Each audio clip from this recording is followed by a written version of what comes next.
Hola, ¿qué tal? Yo soy Luis Cárdenas, bienvenidos, esto es Punto Cero.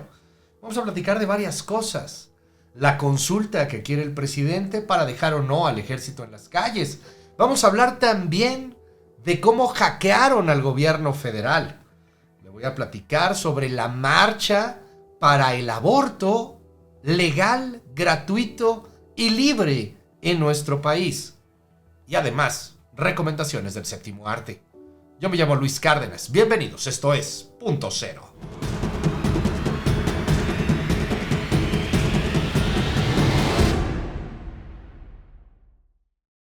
Buenas noches, yo soy Luis Cárdenas, esto es Punto Cero. Estamos transmitiendo en MDS Televisión, gracias por estar con nosotros. Oiga, a ver, hay que platicar del hackeo que sufrió la presidencia de la República y el Estado mexicano entero.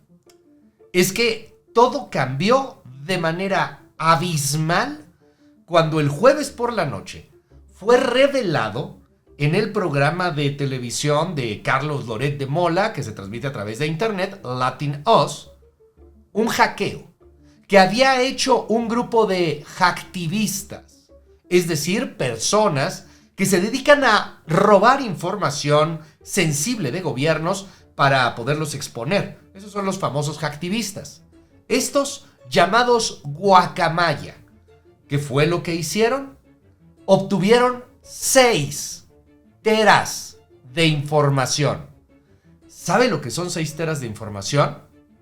Muchísimo. Es como si fueran 10 teléfonos celulares aproximadamente repletos de datos, que pueden ser fotografías, documentos, videos, etcétera, etcétera, etcétera. Se revelaron varias cosas. La más peligrosa de ellas es la salud del presidente López Obrador, que después tuvo él mismo que confirmar el viernes, unas horas después del hackeo. Sí, el presidente no tiene la óptima salud. Sí, el presidente en enero de 2022 estuvo a punto de un suceso fatal. Él se encontraba el 2 de enero de 2022 en su rancho en Palenque, en Chiapas. Sufrió de un infarto, casi un infarto, y tuvo que llegar el ejército, subirlo a un helicóptero y llevarlo a un hospital en la Ciudad de México. El presidente confirmó cada palabra, cada coma de lo revelado por los hackers, que obtuvieron información también sobre la liberación de Ovidio Guzmán, de cómo el presidente López Obrador había ordenado esa misma liberación. El presidente aceptó y dijo que todo era verdadero.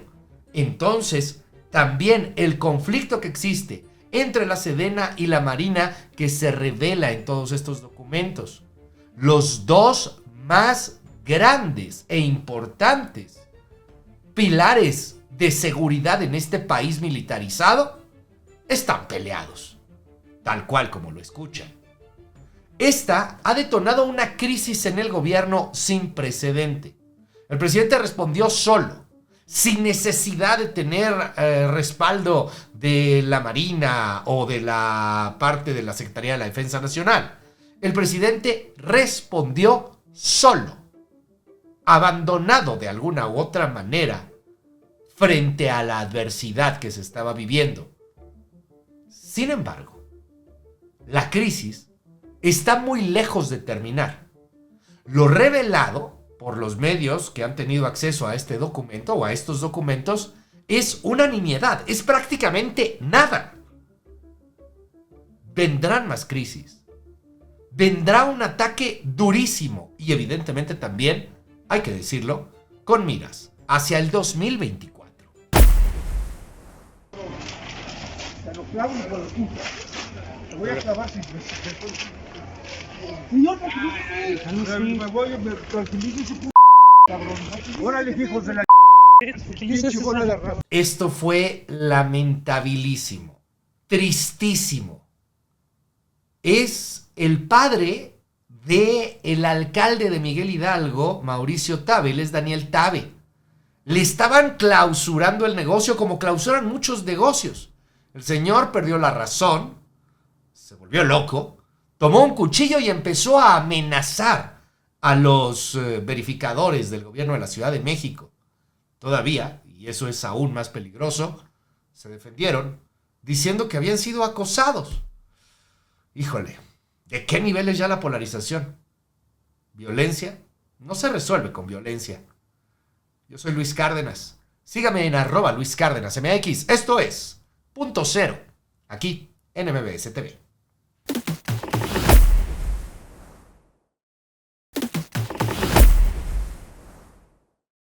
Ya regresamos a Punto Cero. Yo soy Luis Cárdenas. Hace unos días se vivió la lucha por el aborto libre, legal, seguro y gratuito. Hubo manifestaciones en varias partes del planeta.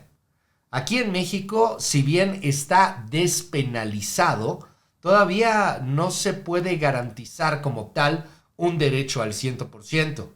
Y claro, hay personas que se oponen y que dicen que esto debería de ser penado o, de menos, no legalizado.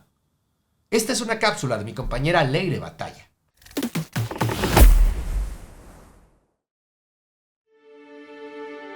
El aborto es la interrupción voluntaria o involuntaria del embarazo antes de que el embrión o el feto estén lo suficientemente desarrollados para vivir fuera del vientre materno. Y a pesar de que es una práctica histórica de la que se tiene registro en todas las culturas, es uno de los pocos temas que han dividido tanto al mundo y por tantas décadas, marcando una fuerte y clara división dentro de la sociedad.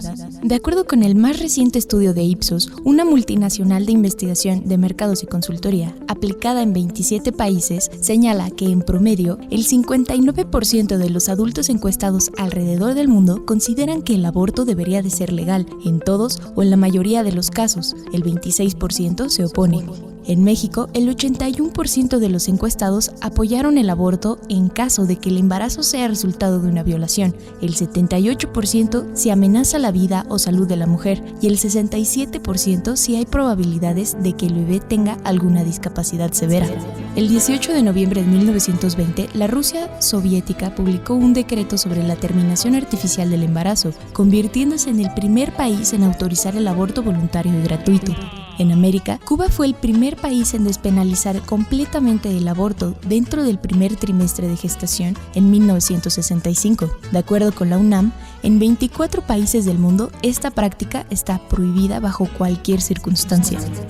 A un año de que la Suprema Corte de Justicia de la Nación declarara inconstitucional criminalizar la interrupción del embarazo de manera absoluta, en México, solamente algunas entidades permiten a las mujeres abortar de manera legal hasta las 12 semanas de gestación. La Ciudad de México, Oaxaca, Hidalgo, Veracruz, Baja California, Colima, Sinaloa y Guerrero. Según datos del Fondo de las Naciones Unidas para la Población, cerca de la mitad de todos los embarazos, que suman 121 millones cada año en todo el mundo, no son deseados. Más del 60% de los embarazos no deseados terminan en aborto, y se estima que el 45% de todos los abortos son inseguros, lo que representa entre el 5 y el 13% de todas las muertes maternas registradas. Cifras de la Organización Mundial de la Salud señalan que al año se provocan cerca de 73 millones de abortos en todo el mundo. Y también señalan que al año mueren hasta 39,000 mujeres por falta de servicios de aborto seguro.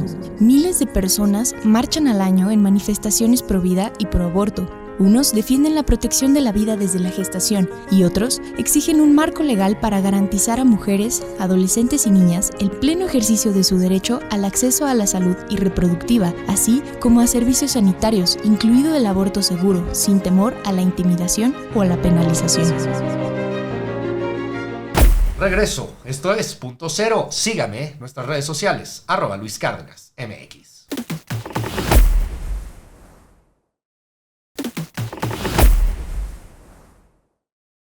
Hace unos días el presidente López Obrador propuso una consulta. Propuso y luego obligó a una consulta que se va a llevar a cabo en enero. Quizá vaya a estar rebasada la consulta porque en una de esas, la siguiente semana, el PRI termina convencido y vota la reforma que dejará a los militares en la calle hasta el 2028. Pero mientras son peras o son manzanas, la cosa está en la cancha de la presidencia. Con Adán Augusto López se presentó una propuesta de 3 preguntas. La primera, que tiene que ver con los militares en la calle hasta el 2028. La segunda, que tiene que ver con la administración de la misma Secretaría de la Defensa Nacional. Si es que la Guardia Nacional tiene que ser de la Sedena, o de Gobernación, o de la Secretaría de Seguridad Pública. Y otra que, bueno, pues es para calificar el trabajo de los militares. El presidente justifica su estrategia, pero hay que tener una óptica importante. Estas consultas, que no serán llevadas a cabo por el INE, pueden tener un riesgo aún mayúsculo de infiltración del narco. Óscar Valderas y su nación criminal.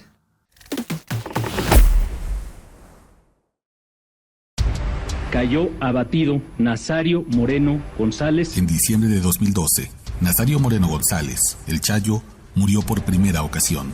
Tras un enfrentamiento de 2 días entre el ejército mexicano y sus pistoleros, el gobierno declaró abatido al fundador e ideólogo de la familia michoacana y de los caballeros templarios, cuando en realidad estaba escondido. Eso fue una estrategia que hizo este señor, Nazario, junto con el profe. ¿Nazario no lo mataron? No, no lo mataron.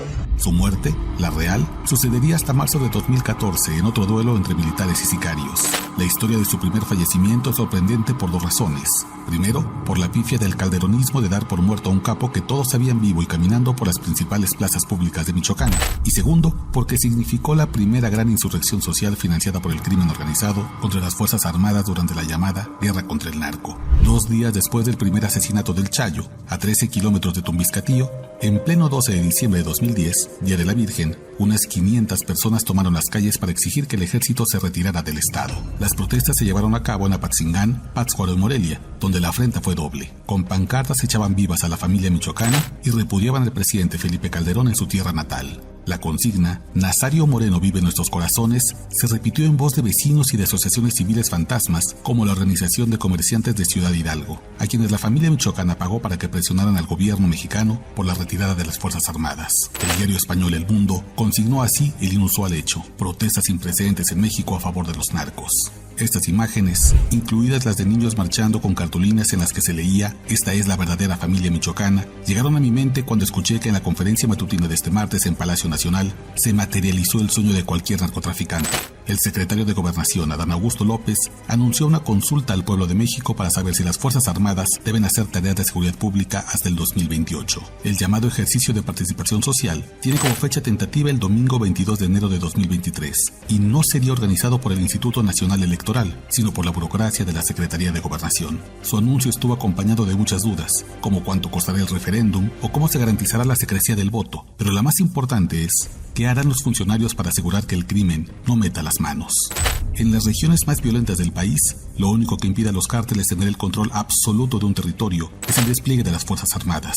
Los jefes de plaza controlan a policías municipales y estatales, pero deben coexistir con el ejército mexicano en una lucha centímetro a centímetro por la tierra que se libra con armas de similar potencia. Cuando no hay complicidad, la presencia militar es el máximo estorbo para el crimen organizado. Es la última frontera, el vecino indeseable. Por eso, desde hace al menos 12 años la delincuencia organizada moviliza su base social para que rechacen públicamente la ocupación militar. Pasó además entre 2011 y 2013 en Tamaulipas, donde los Zetas aprovecharon cada caso de ejecución extrajudicial por parte de militares para sacar a la calle a pobladores de Reynosa, Matamoros y Nuevo Laredo y obligarles a que gritaran consignas contra el ejército, acusándolos a todos de asesinos y exigiendo su salida del estado. Ocurrió en 2014 en Culiacán y Guamúchil, donde el cártel de Sinaloa organizó marchas a favor del Chapo Guzmán, impedir su extradición hacia Estados Unidos y exigir que los militares dejaran la entidad. Se repitió en 2016 en Villagrán, Guanajuato, por órdenes del cártel Santa Rosa de Lima. Lo vimos en 2018 en Guadalajara por mandato del cártel Jalisco Nueva Generación. En este sexenio ha ocurrido en Tierra Caliente y Zacatecas. Un ejercicio de participación social sin candados ni criterios claros sobre cómo evitar que el crimen vote sería un regalazo para los narcotraficantes. Un balazo en el pie, un tiro que salió por la culata. No vaya a ser que los cárteles acudan al llamado del gobierno con más entusiasmo que el ciudadano honrado. Voten, ganen y no necesiten ni siquiera de una pistola para ordenar la retirada de las Fuerzas Armadas de los territorios que planean conquistar.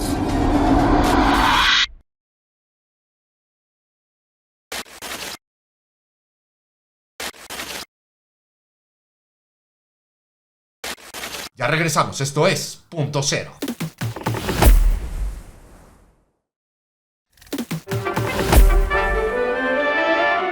Hola Luis, feliz día a ti y a todos los cinéfilos que siguen esta sección de recomendaciones de cine. Algo bueno de esta temporada es el estreno continuo de cine mexicano, y esta semana no es la excepción. Hoy quiero hablar de la película El Otro Tom, de Laura Santullo y Rodrigo Pla, que está nominada al Ariel 2022 en 5 categorías. La película se desarrolla en El Paso, Texas, donde vive Elena buscando el sueño americano y que tiene un hijo de nombre Tom, que tiene un trastorno de déficit de atención e hiperactividad, lo que lo hace ser rechazado por los maestros de la escuela donde asiste, cosa que no ocurre con sus compañeros que lo aceptan sin ningún problema. Sin embargo, las autoridades escolares deciden que Tom debe ser medicado, y esto lleva a que ocurra un accidente no fatal que hace que Elena decida ir en contra de las reglas y detener el tratamiento de su hijo, asumiendo los riesgos y las consecuencias. A grandes rasgos, de eso se trata la película, pero está repleta de temas sutiles que van mostrándose y quedando en el transcurso de la misma. Temas como el trato al inmigrante, las comunidades mexicanas en la frontera, las leyes educativas de los Estados Unidos, y cómo son asimilados por los profesores latinos en perjuicio de sus connacionales, y desde luego, la manera en cómo afecta la vida de una madre separada, que no solo debe lidiar con la búsqueda de ingresos para vivir mejor, sino con los exabruptos inconscientes de su hijo, que hasta que conoce el trastorno de Tom, lo entiende y trata de sobrellevarlo de la mejor manera posible, pero que evidentemente durante la película no llegamos a ver eso. Por otro lado, y en lo personal, siento cierta frustración que Santullo y Pla no profundizaran en la forma en la que las autoridades escolares se muestran incompetentes ante el trastorno de Tom o de cualquier otro niño con esta enfermedad o trastorno. Así como tampoco me gustó justamente el amplio abanico de temas que tocan y que no se enfocaron al menos en un par para darle una forma completa a la película. Las actuaciones son sensacionales por parte de Julia Chávez como la a veces exasperante Elena y el niño Israel Rodríguez como Tom. Una película que no necesita del melodrama para echar sal a la herida y la falta total de conocimientos que la sociedad padece en los trastornos que afectan a niños y adultos por igual, y que prefieren etiquetar con lugares crueles y comunes para seguir de largo y no asumir un problema, y sí ocultarlo en el armario. Estreno nacional a partir de hoy. Mi nombre, Saúl Arellano, pero me encuentran como Saúl Montoro en Twitter, Instagram y Facebook. Que tengan una extraordinaria función de cine mexicano y nos oímos en la siguiente sección. Chao. Cuídense mucho, muy buenas noches. Yo me llamo Luis Cárdenas, esto fue Punto Cero. Nos escuchamos tempranito en punto de las 6 en MBS Noticias. Bye bye.